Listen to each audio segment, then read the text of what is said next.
میں مسلمانوں سے کہتا ہوں حالات سے خوفزدہ کیوں ہوتے ہو؟ قادری بنو، حالات سے خوفزدہ ہونے. لیکن قادریت اس کا نام نہیں ہے کہ ہاتھ میں کپڑا پکڑ کے کہو کہ میں نے اپنا ہاتھ غوث پاک کے ہاتھ میں دے دیا چھٹی ہو گئی. نہیں، قادریت نام اس کا ہے کہ جب اذان ہو تو مسجد سے دور نہ رہے.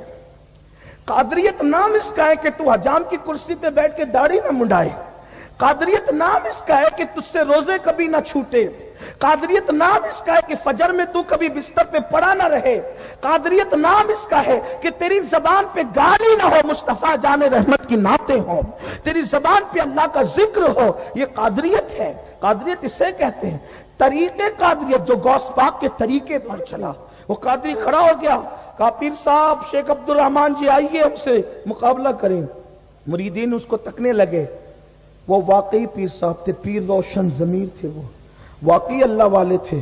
انہوں نے کہا اس کو مت چھیڑنا، اس کو مت چھیڑنا، اس کے ایک ایک بال سے میں نور پھوٹتا دیکھ رہا ہوں. سبحان اللہ سبحان اللہ. جو غوث پاک سے منسوب ہو جائے ان کے مرتبے کیسے ہوتے ہیں؟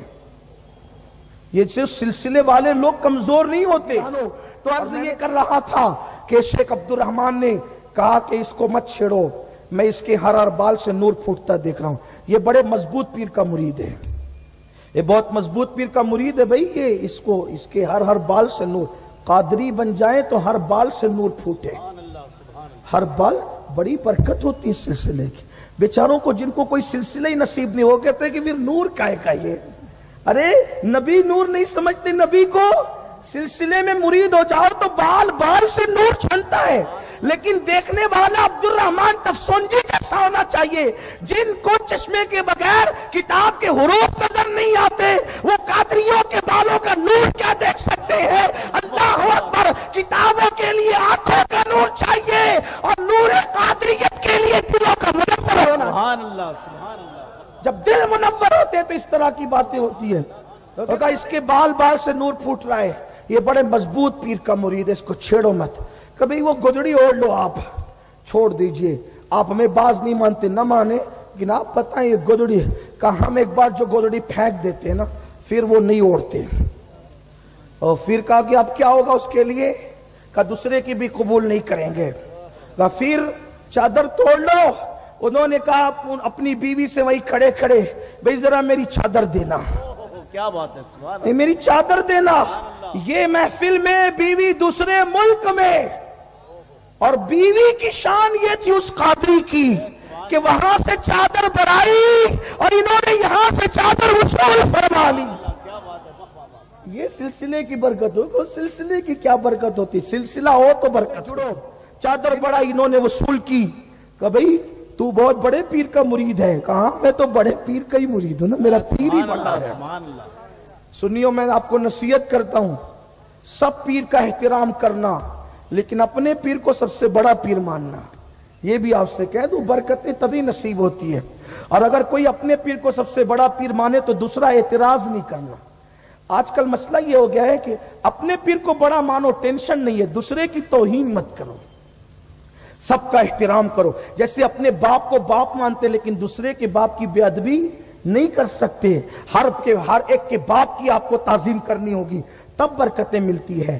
تو اپنے پیر کو بڑا پیر مانو. آپ کا پیر بڑا سمجھا تبھی تو مرید ہوئے نا. کسی اور کو بڑا سمجھتے تب اس کے پاس جاتے نا. اس کے پاس آئے مطلب کہ بڑا یہی ہے. اور جب تک بڑا مانو گے نہیں برکتیں نصیب نہیں ہوگی. تو کہا کہ میں تو آتا جاتا رہتا ہوں، میں نے تمہارے پیر کو کبھی میں نہیں دیکھا. کہا کہ یہ تو اب وہ پیر صاحب ہی بتائیں گے. میں تھوڑا سا بیچ بیچ میں اپنی طرف سے کچھ تشریحات بھی کرتے چلوں. یہ میں تو نہیں بتا سکتا کہ آپ آتے جاتے تھے تو ملے کیوں نہیں.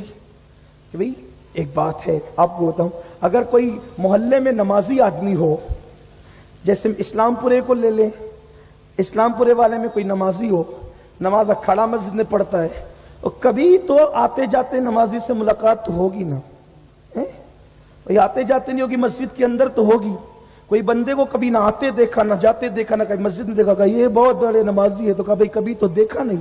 ہم تو برسوں سے نماز پڑھ رہے ہیں مسجد کے اندر، مدینہ مسجد میں پڑھے، نہ کبھی آتے دیکھا نہ کبھی جاتے دیکھا، یہ مسجد یا رسول اللہ میں پڑھے، نہ کبھی آتے دیکھا نہ کبھی جاتے۔ ارے اگر کم از کم نمازی ہوتے تو کبھی آتے ملتے، کبھی جاتے ملتے، نہ آتے ملتے نہ جاتے ملتے تو مسجد کے اندر ملتے۔ تمہارے پیر صاحب تو کہیں ملتے ہی نہیں۔ کہا کہ بھئی وہ تو پیر صاحب بتائیں، کہا ایک کام کرو۔ انہوں نے اپنے کچھ مریدوں کو چنا، شیخ عبد الرحمن نے چنا، اور چننے کے بعد کہا بھئی جاؤ بغداد جاؤ اور ان کے پیر صاحب شیخ عبد القادر جیلانی سے کہو، کہا وہ میرے پیر صحیح میں باز اشب ہے، باز اشب ولیوں میں باز وہی ہے، اور انہوں نے خود کہا